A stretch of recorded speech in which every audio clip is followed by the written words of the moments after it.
નમસ્કાર, દિવસભરના તાજા સમાચારોમાં તમારું સ્વાગત છે। તમારી સાથે હું છું પિનલગીરી ગોસ્વામી। સમાચારો વિસ્તારથી જાણીએ એ પહેલા મહત્વના સમાચારો ઉપર એક નજર। મિત્રો આજની વિડીયોમાં વાત થશે સુરતમાં બેવડી ઋતુથી રોગચાળો વકર્યો છે, ત્યારે આગળ વાત થશે હવે ગ્રામ પંચાયતમાંથી જ 67 પ્રકારના પ્રમાણપત્રો નીકળી જશે। હવે વાત થશે ચોટીલા નજીક અકસ્માતમાં રાઘવજી પટેલ માળ બચ્યા છે। આગળ વાત થશે વિદેશમાં નોકરીની લાલચ આપીને 1.31 કરોડની છેતરપિંડી આચરવામાં આવી છે। ત્યારે આગળ વાત થશે ઠંડી અને માવઠાને લઈને હવામાન વિભાગે આપી છે મોટી વિગતો। આગળ વાત થશે મહારાષ્ટ્રમાં જીબી સિન્ડ્રોમના કેસ 130 થયા છે। ત્યારે વાત થશે મહાકુંભમાં મોટું એક્શન, મમતા કુલકર્ણીને લઈને મોટા સમાચાર સામે આવ્યા છે।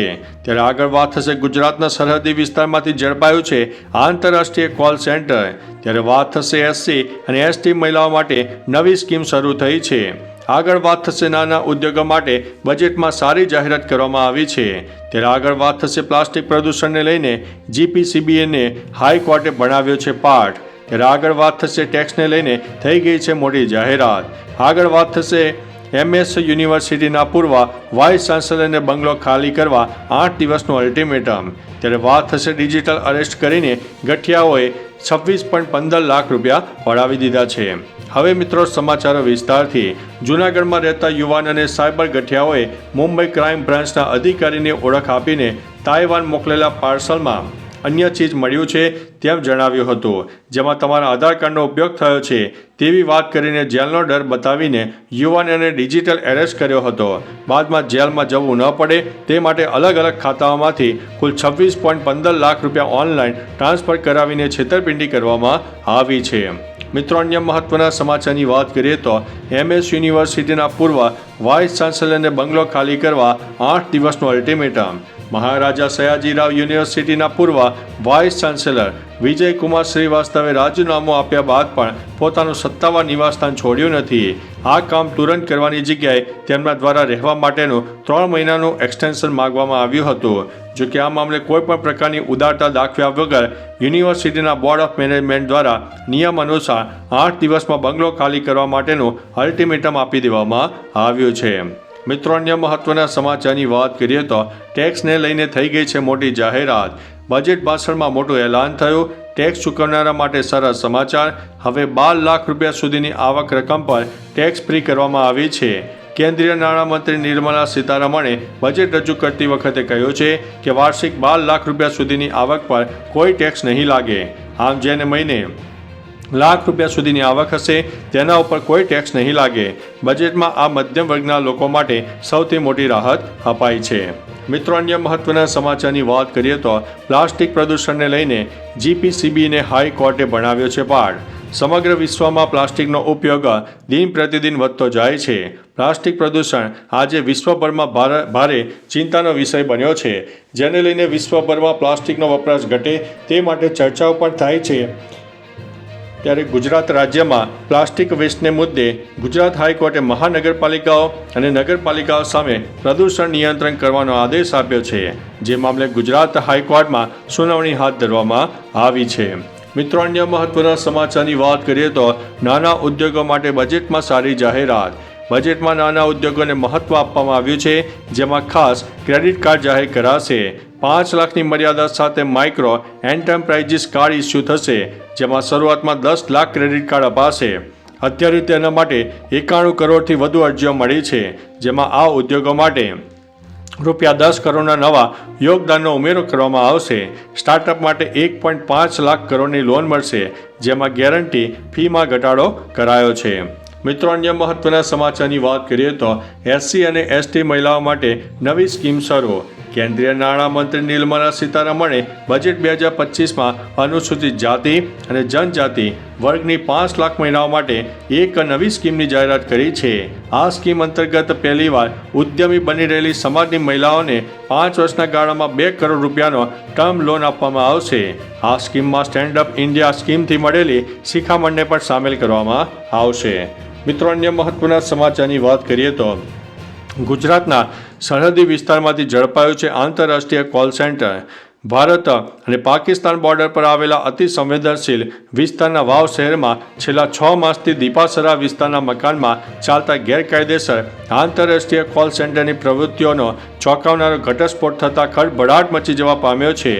ભુજ રેન્જ આઈજી અને સાયબર સેલની ટીમે સંયુક્ત રીતે ભાડાના મકાનમાં બેરોકટોક ચાલતા કોલ સેન્ટરના સ્થળે રેડ કરીને 16 યુવક અને યુવતીઓને ઝડપી પાડ્યા છે. મિત્રો, અન્ય મહત્વના સમાચારની વાત કરીએ તો મહાકુંભમાં મોટું એક્શન. કિન્નર અખાડાના સ્થાપક અજય દાસે મમતા કુલકર્ણીને મહામંડલેશ્વરના પદ પરથી હટાવી દીધા છે. આ સાથે મમતા મહામંડલેશ્વર બનાવનારા લક્ષ્મીનારાયણ ત્રિપાઠીને પણ આચાર્ય મહામંડલેશ્વર પદ પરથી દૂર કરવામાં આવ્યા છે. આ બંનેને અખાડામાંથી પણ હાંકી કાઢવામાં આવ્યા છે. કિન્નર અખાડાનું નવેસરથી પુનર્ગઠન કરવામાં આવશે. અગાઉ ઘણા સંતોએ મમતાને મહામંડલેશ્વર બનાવવા સામે વાંધો વ્યક્ત કર્યો હતો. મિત્રો, અન્ય મહત્વના સમાચારની વાત કરીએ તો મહારાષ્ટ્રમાં જીબી સિન્ડ્રોમના કેસ 130 થયા છે.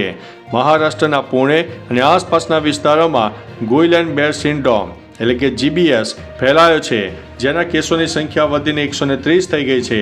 આરોગ્ય વિભાગના જણાવ્યા અનુસાર રાજ્યમાં અત્યાર સુધીમાં પુણેની એક 56 વર્ષીય મહિલા અને સોલાપુરના એક 40 વર્ષીય પુરુષનું શંકાસ્પદ GBSને કારણે મૃત્યુ થયું છે અને દરરોજ નવા કેસ સામે આવી રહ્યા છે.